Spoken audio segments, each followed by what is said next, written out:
Hello, students. In the last PPT, we have seen that there are two types of nutrition, that is heterotrophic and autotrophic. Now, in this PPT, we are going to study about the autotrophic nutrition. हमने पहले देखा था nutrition जो है पोषण जो है वो दो तरह का पढ़ा हमने heterotrophic and autotrophic.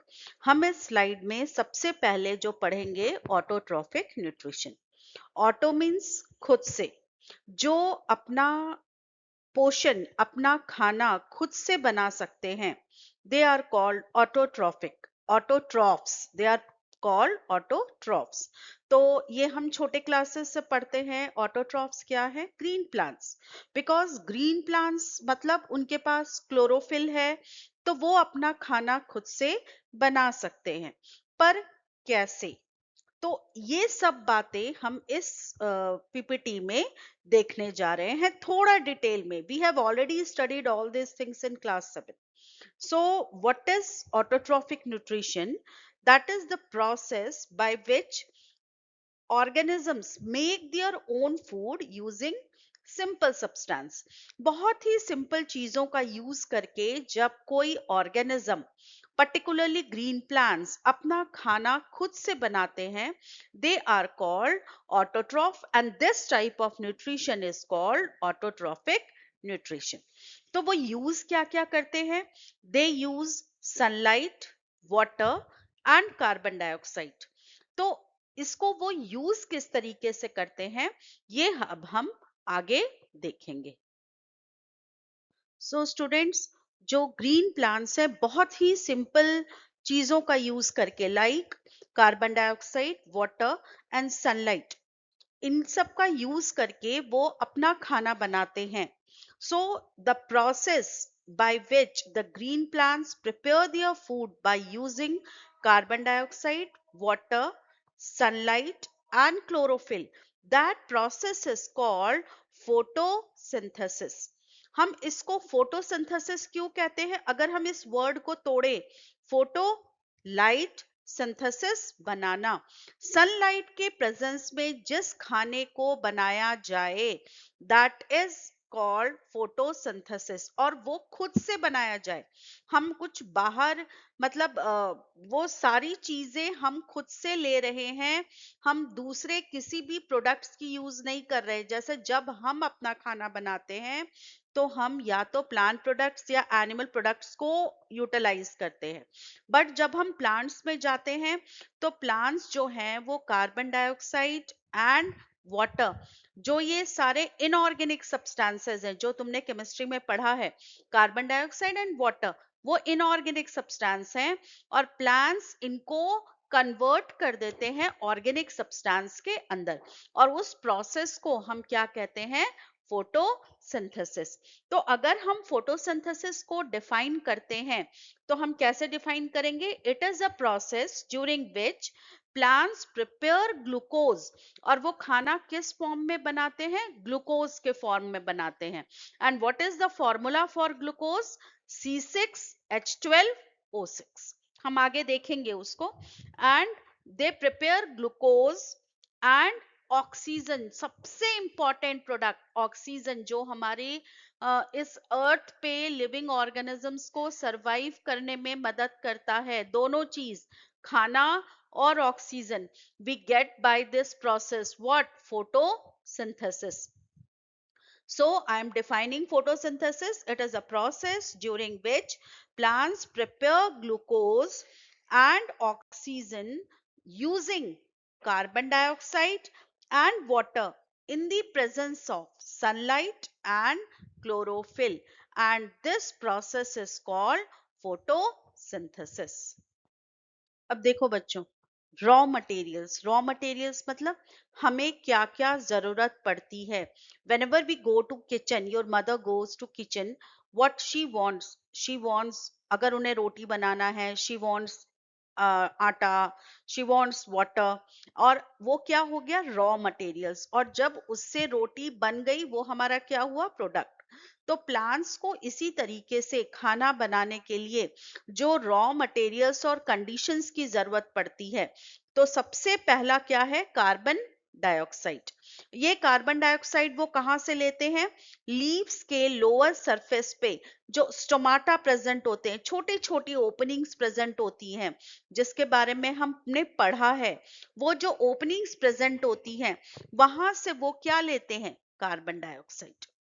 Sunlight, sunlight कहाँ से मिल रहा है उनको, सन से मिल रहा है, because we know sun is the ultimate source of energy on this earth. ठीक है। पानी, water, water they are getting from the roots, from the soil. पानी जो सॉइल में जो मॉइस्चर के फॉर्म में या प्रेजेंट है, वो या जो वाटर ड्रॉपलेट्स के फॉर्म में प्रेजेंट है, किसके बीच में, सॉइल पार्टिकल्स के बीच में, वहां से रूट्स उन पानी को ले रहा है। ठीक है। ये डिफ्यूजन, ऑस्मोसिस हम पढ़ चुके हैं पहले। तो वो सारी चीजें, वो पानी कहाँ पे आ रहा है, रूट्स में आ रहा है, और जाइलम के थ्रू वो कहाँ पहुंच रहा है, लीव्स में पहुंच रहा है। और लीव्स क्या है, हमारा किचन, जहाँ पे खाना बनने वाला है। एक कोई भी प्लांट अपना खाना बनाने वाला है, using carbon dioxide they are getting from the stomata present in the leaves, through sunlight, in the presence of sunlight, water they are getting from the roots, from the soil, and chlorophyll। Chlorophyll कहाँ है, हमारे leaves में present है। हमने ये class 9th में पढ़ा था क्लोरोप्लास्ट के बारे में, जो प्लास्टिड्स पढ़े थे हमने। जो chloroplast gives green colour to the plant, उसी में होता है क्लोरोफिल। वो क्लोरोफिल रिस्पॉन्सिबल होता है for capturing the sunlight. And हम आगे देखने जा रहे हैं बहुत क्या इंपॉर्टेंस है इसका। तो क्लोरोफिल कहाँ प्रेजेंट है, हमारे क्लोरोप्लास्ट में प्रेजेंट है। और वो क्या मदद करता है, सनलाइट को ट्रैप करने का, और वो सोलर एनर्जी को किस में कन्वर्ट कर देता है, केमिकल एनर्जी के फॉर्म में। तो जो प्रोडक्ट बन रहा है, वो कौन सा प्रोडक्ट बन रहा है, ग्लूकोज। और क्या रिलीज होता है, ऑक्सीजन। तो ये जो ग्लूकोज है, ये प्लांट में बना फूड, लेकिन हम कई बार खाने को प्रिजर्व करके भी रख देते हैं कि कल को अगर मैं खाना नहीं बना पाई किसी कारण से, तो हम उस खाने को यूटिलाइज कर सकते हैं।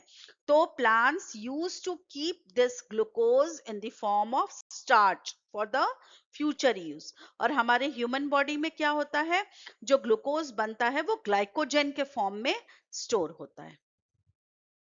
अब स्टूडेंट्स, बहुत इंपॉर्टेंट चीज, फोटोसिंथेसिस इक्वेशन, जो हर साल एग्जाम में किसी भी तरीके से पूछा ही जाएगा।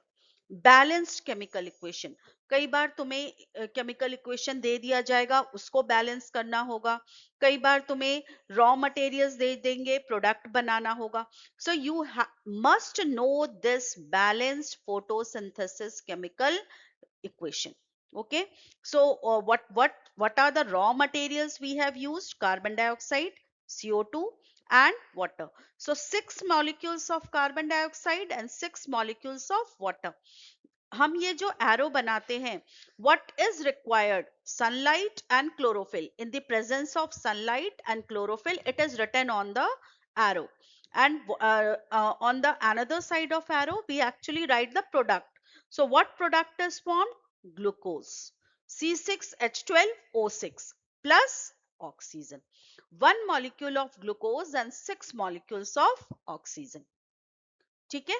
तो this is the chemical equation for photosynthesis. 6CO2 plus 6H2O in the presence of sunlight and chlorophyll, what is produced, glucose plus oxygen. Is this clear to all of you?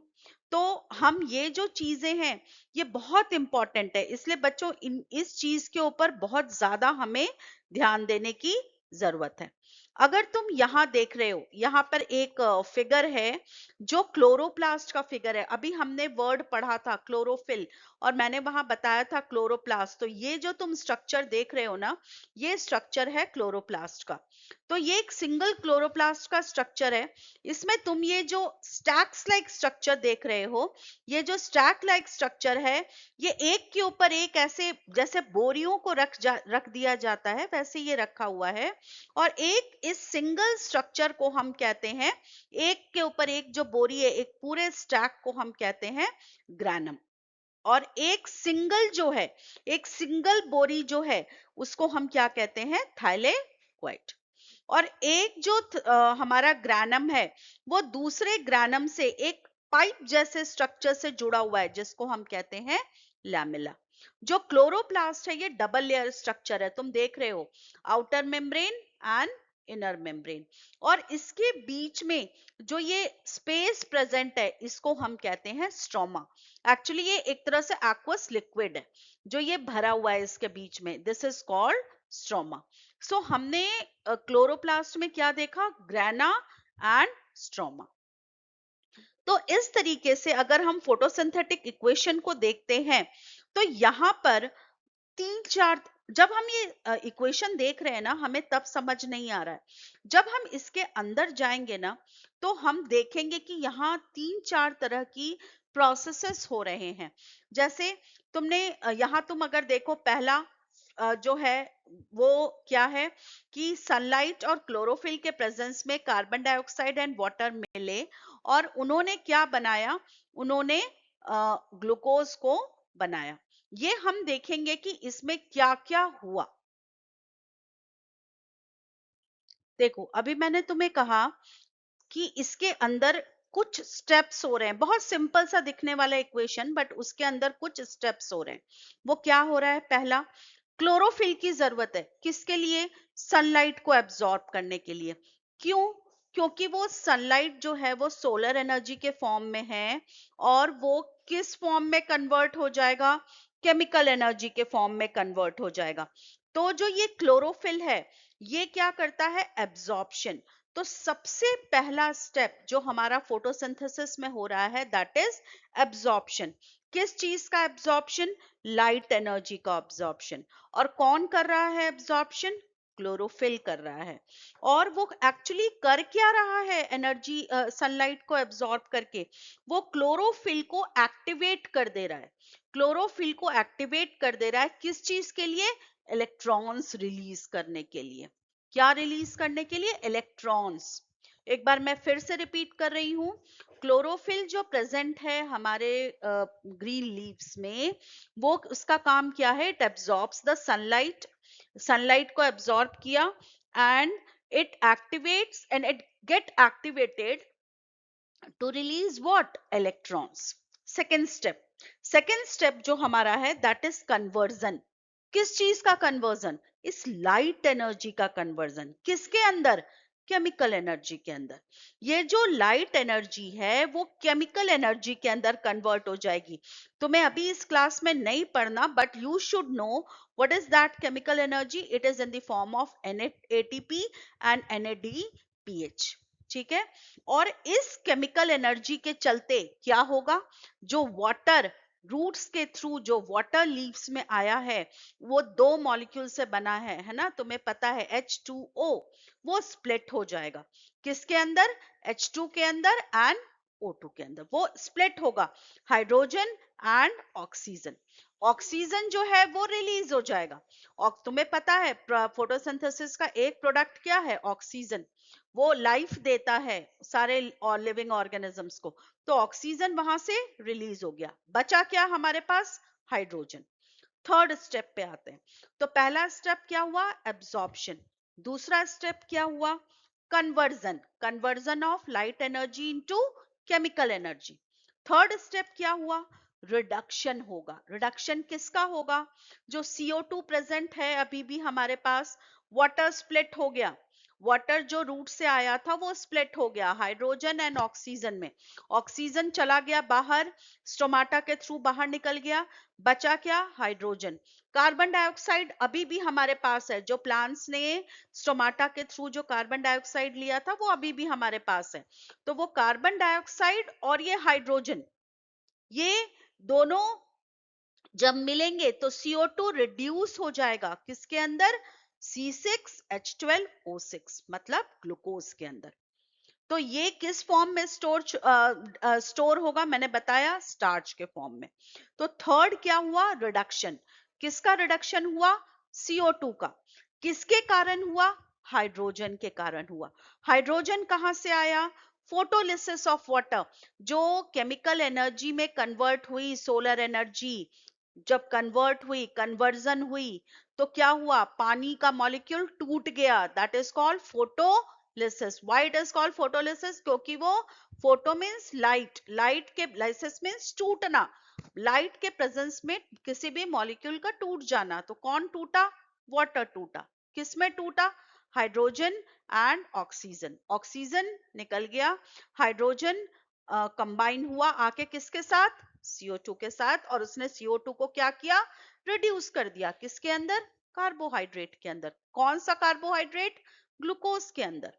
Store किस form में होता है? Starch के form में।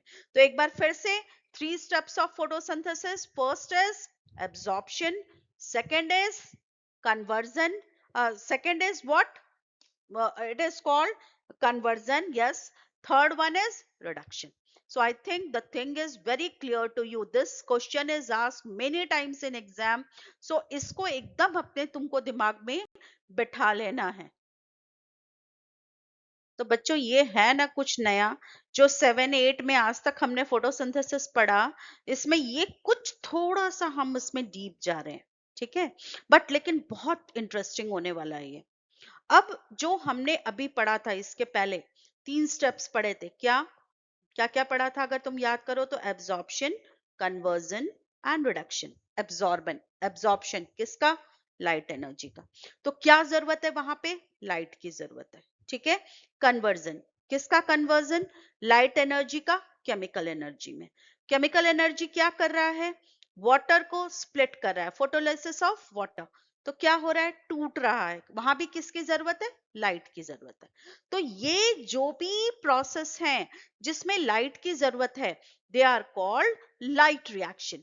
तो हम जब steps को आइडेंटिफाई करते हैं, तो एब्जॉर्प्शन एंड कन्वर्जन, ये कौन सा रिएक्शन हो जाता है? लाइट रिएक्शन हो जाता है। जब हम क्लास 11th में जाएंगे ना, वहां हम इसको और डीप में पढ़ते हैं, तो वहां तुम्हें ये लाइट और डार्क रिएक्शन समझ आएगा। बट इस कंसेप्ट को याद रखो कि दोनों स्टेप लाइट के प्रेजेंस में हुआ, इसलिए इसको हम कहते हैं लाइट रिएक्शन। ओके। और इस लाइट रिएक्शन का रिजल्ट क्या हुआ? कि वाटर स्प्लिट हो गया। और ये पता है बच्चों कहाँ होता है? अभी मैंने तुम्हें क्लोरोप्लास्ट का स्ट्रक्चर बताया था, उसमें ग्रेना और स्ट्रोमा बताया था। ग्रेना जो सैक लाइक स्ट्रक्चर्स थे, याद आया? एक बोरी के शेप का स्ट्रक्चर जो एक के ऊपर एक होता है, वो ग्रेना के अंदर क्या होता है? लाइट रिएक्शन होता है क्लोरोप्लास्ट में। क्लोरोप्लास्ट के अंदर ही होगा ना। तो लाइट रिएक्शन कहाँ होगा? ग्रेना में होगा। और जो तुम्हारा डार्क रिएक्शन में कौन सा स्टेप बचा? रिडक्शन। किसका रिडक्शन? CO2 का रिडक्शन, जिसमें कोई लाइट की जरूरत नहीं है। So what that is light independent reaction, उसको लाइट की कोई जरूरत नहीं है। तो उस रिएक्शन को हम कहते हैं डार्क रिएक्शन। तो जो तुम्हारा रिडक्शन है, वो that will come under dark reaction. होता क्या है उसमें? What is formed? Glucose is formed. और ये पता है तुम्हें क्लोरोप्लास्ट में कहाँ होता है? स्ट्रोमा, जो लिक्विड वाला स्ट्रक्चर था, जो बोरी बोरी जैसा स्ट्रक्चर बना हुआ था, उसके बीच में जो स्पेसेस था, जिसके अंदर क्या भरा हुआ था? लिक्विड, एक्वस लिक्विड मैंने बताया था। वो उसमें होता है क्या? तुम्हारा डार्क रिएक्शन। तो अल्टीमेटली तुम्हारा जो ग्लूकोज कौन बना रहा है? डार्क रिएक्शन बना रहा है। Okay. So I think this this is very clear to you. लेकिन बच्चों, बायोलॉजी पढ़ रहे हो, एक्सेप्शनल केस ना आए, पॉसिबल है? नहीं।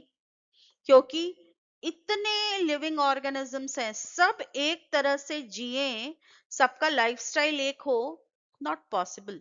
ऐसा ही एक केस है हमारे पास। जैसे मैंने बताया, फोटोसिंथेसिस में पहले एब्जॉर्प्शन, कन्वर्जन, रिडक्शन। बट जितने डेजर्ट प्लांट्स होते हैं, स्पेशली कैक्टस वगैरह जो होते हैं, क्या होता है वहां पे, वहां दिन के समय बहुत ज्यादा सनलाइट आती है, तो वो स्टोमाटा अपने आप को क्लोज रखते हैं। जब स्टोमाटा क्लोज रहते हैं तो CO2 कहाँ से एंटर करेगा? अब प्लांट्स फोटोसिंथेसिस ना करे तो खाना कैसे बनाएगा? तो उन्होंने अपना एक ऑप्शन ढूंढ लिया। वो उनके थोड़े स्टेप्स बदल गए। क्या स्टेप्स बदल गए?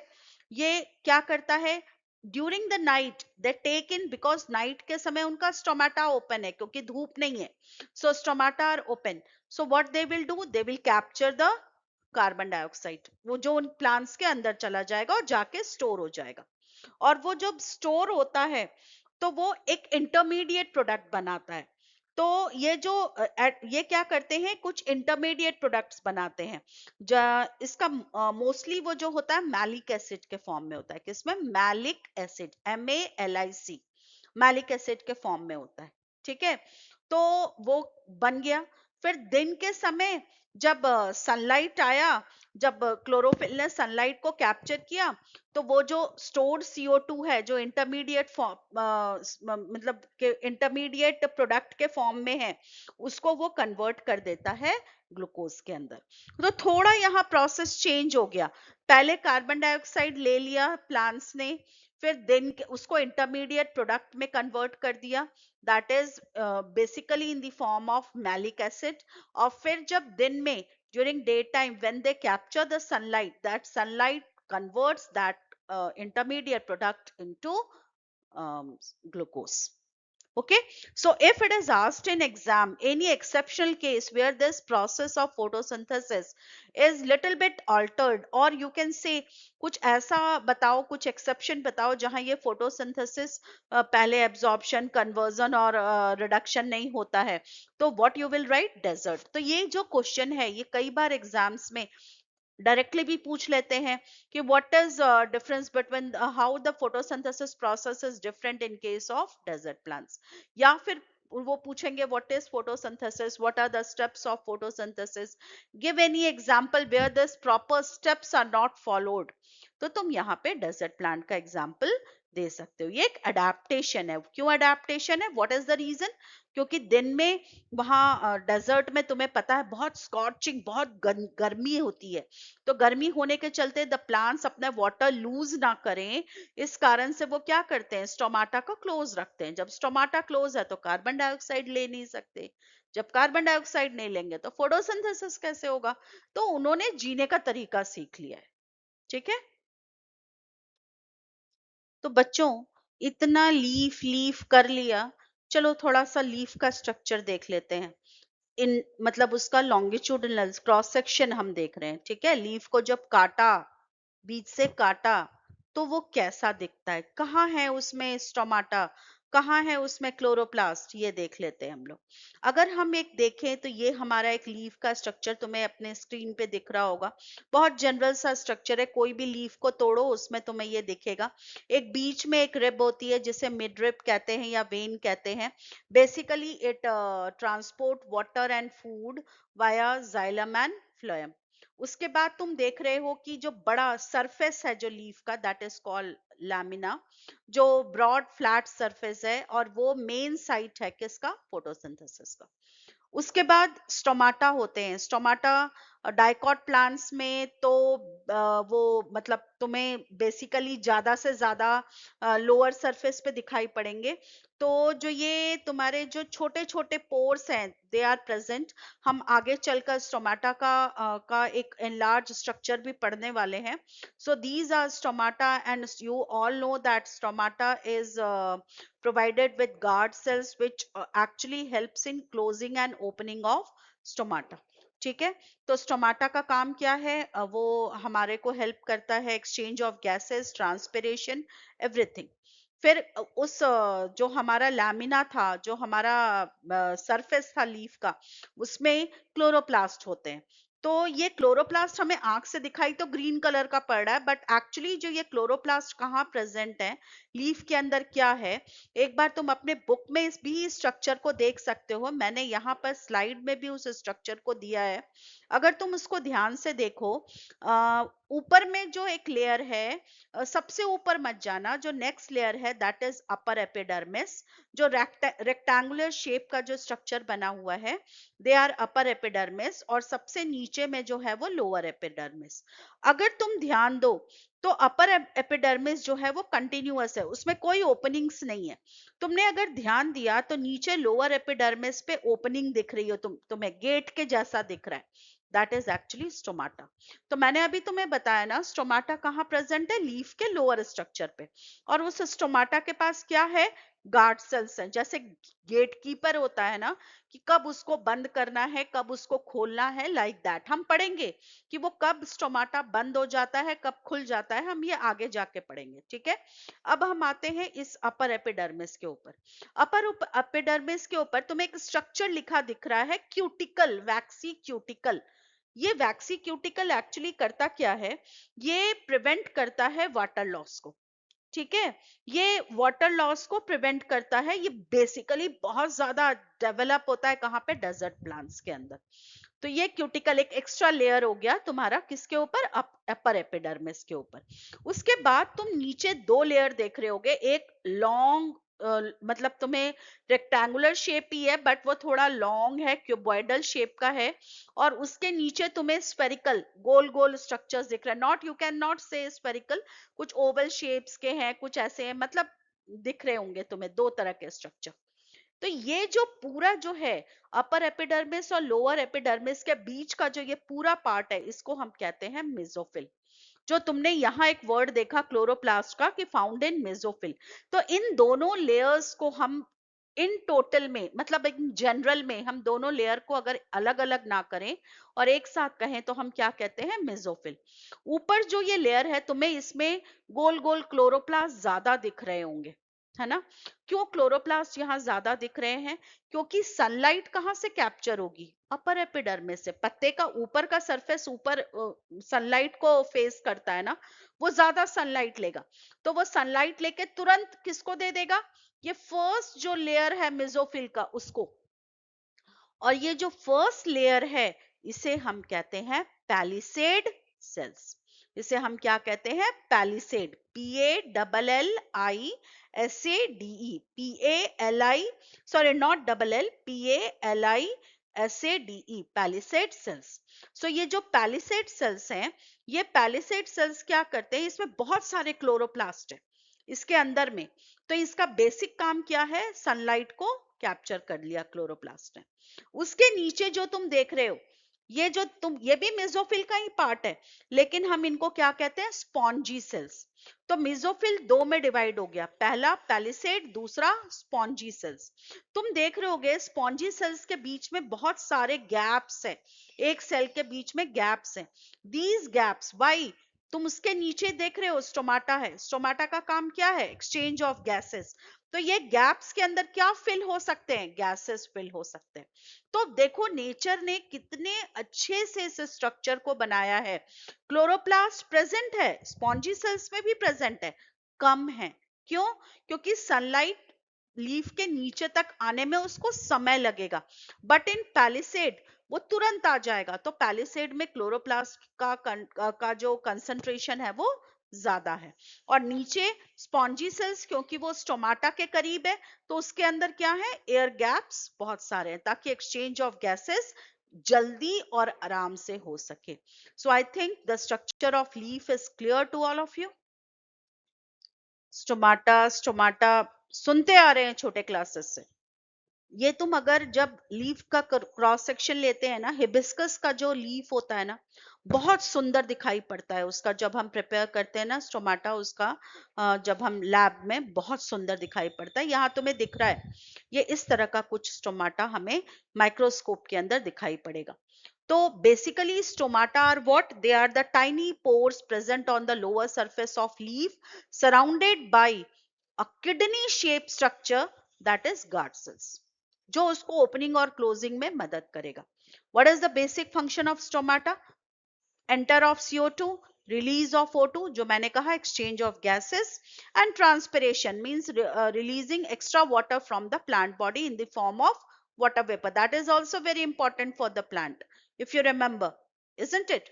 So actually जो ये water entry होती है वो कैसे होती है, ये अभी हम लोग थोड़ा इसको डीप में देख लेते हैं एक बार कि एक्चुअली होता क्या है।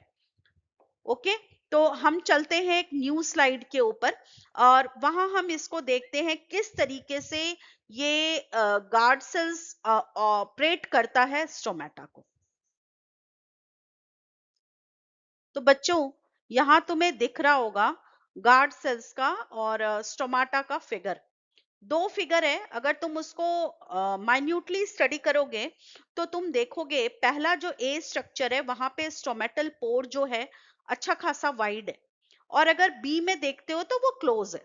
तो एक्चुअली ये ओपन और क्लोज होता कैसे है? तो यहाँ तुम देख रहे हो ये येलो कलर का जो स्ट्रक्चर दिखाया है, दिस इज कॉल्ड, इसको हम कहते हैं गार्ड सेल्स। किडनी शेप का है, तुम देख रहे हो स्ट्रक्चर, और तुम इसके अंदर देख रहे हो न्यूक्लियस भी प्रेजेंट है। तो समटाइम्स इट इज आस्क्ड क्या बाहर जो ये तुम्हारा एपिडर्मल सेल्स है, जो ये तुम्हारा बाहर में गार्ड सेल्स के बाहर जो ये सेल्स तुम्हें ग्रीन कलर के दिखाई पड़ रहे हैं ना बच्चों, ये एक्चुअली एपिडर्मल सेल्स है।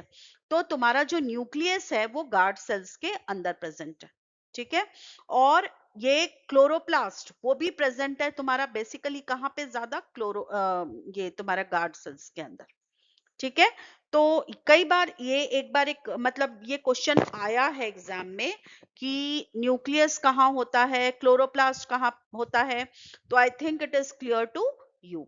सो एपिडर्मल सेल्स जो हैं वो क्लोरोफिल को लैक करते हैं, लेकिन गार्ड सेल्स के अंदर क्लोरोप्लास्ट प्रेजेंट होते हैं, ठीक है।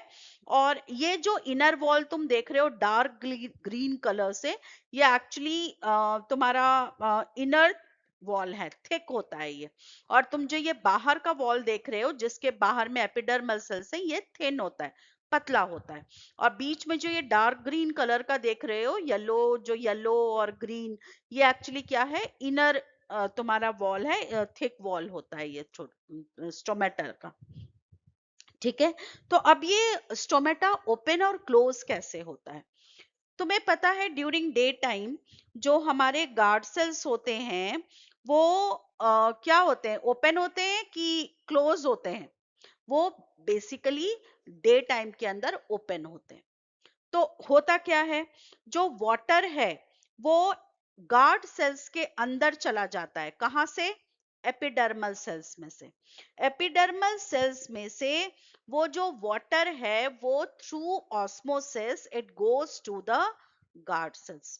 क्यों? क्योंकि at that time the water concentration in the epidermal cells is more, क्योंकि पानी आ रहा है उसके पास, बाय जाइलम में से पानी आ रहा है उसके पास।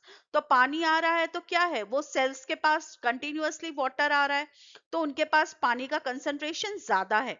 लेकिन अंदर में जो गार्ड सेल्स है वहां पे पानी का कंसंट्रेशन कम है।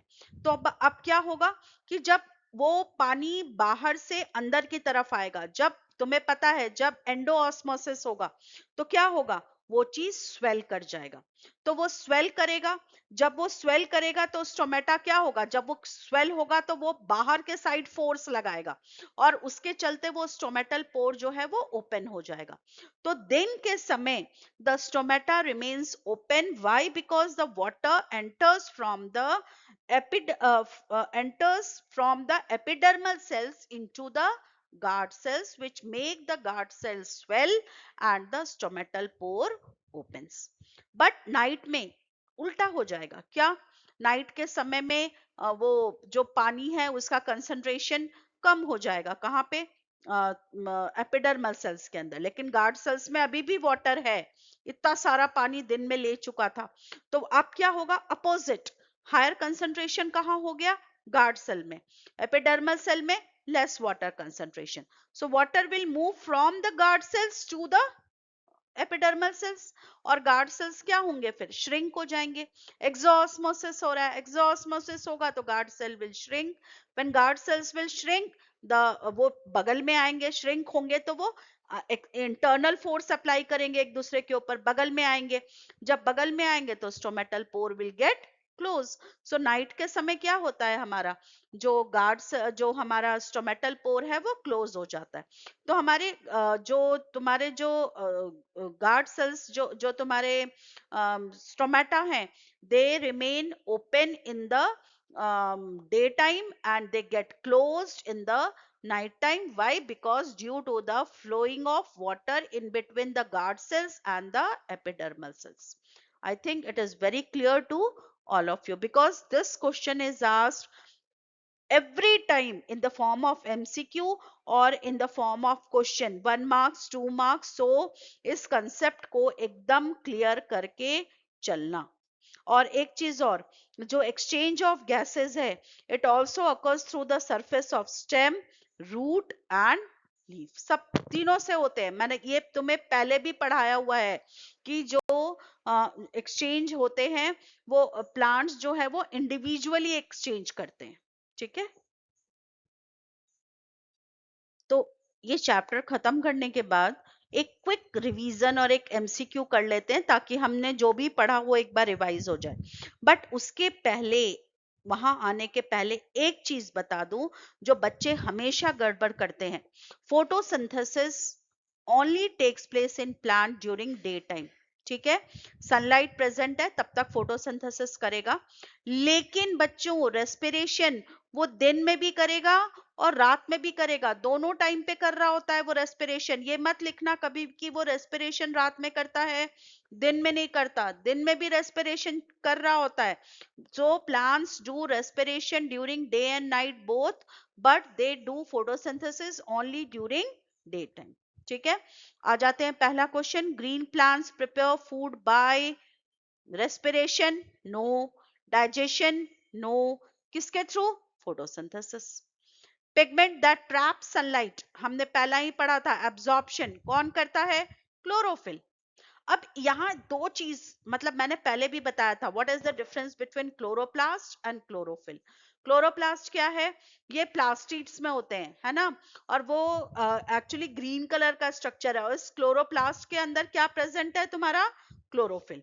तो ये तुम याद रखोगे बेटा। So green pigment in the chloroplast, that is chlorophyll, and it is the green colored plastid which is present in plants are chloroplast. Chloroplast क्या है? ग्रीन कलर का प्लास्टिड है। और क्लोरोफिल क्या है? जो ग्रीन पिगमेंट है, किसके अंदर? क्लोरोप्लास्ट के अंदर। तो सनलाइट को कौन ट्रैप करता है? क्लोरोफिल। तो अगर कभी तुम्हें ऐसे देंगे नहीं वो लोग, ऐसे वो देते नहीं है, जैसे अभी तुम्हें pigments that trap sunlight, haemoglobin human body में होता है, melanin again it is present in human body, skin के अंदर होता है, कैरोटीन तुम्हें पता है अच्छे से। सो तुम्हें यहीं से पता चलता है pigment that trap sunlight, chlorophyll.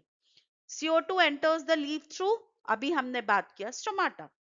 Food stored in plant, अभी मैंने बताया था थोड़ी देर पहले तुम्हें कि अगर जो एक्स्ट्रा ग्लूकोज बच जाता है प्लांट्स में, वो किस फॉर्म में स्टोर हो जाता है? स्टार्च के फॉर्म में, और ह्यूमंस में ग्लाइकोजन के फॉर्म में।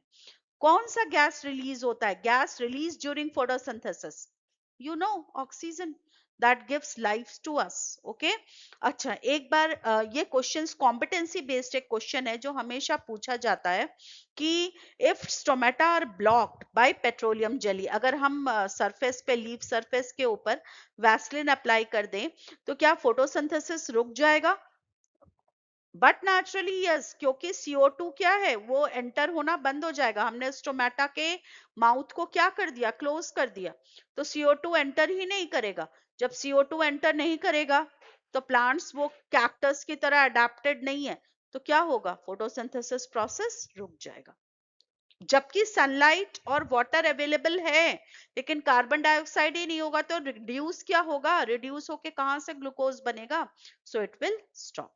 सो I hope the thing is very clear to you. अगर फिर भी कहीं कोई प्रॉब्लम आती है, you can ask me in the comment box. And if you like my video, kindly subscribe and like it. And if you want the notes, I'm giving you one link. From there you can get the note, or you can ask notes from me in the comment box also. Thank you very much.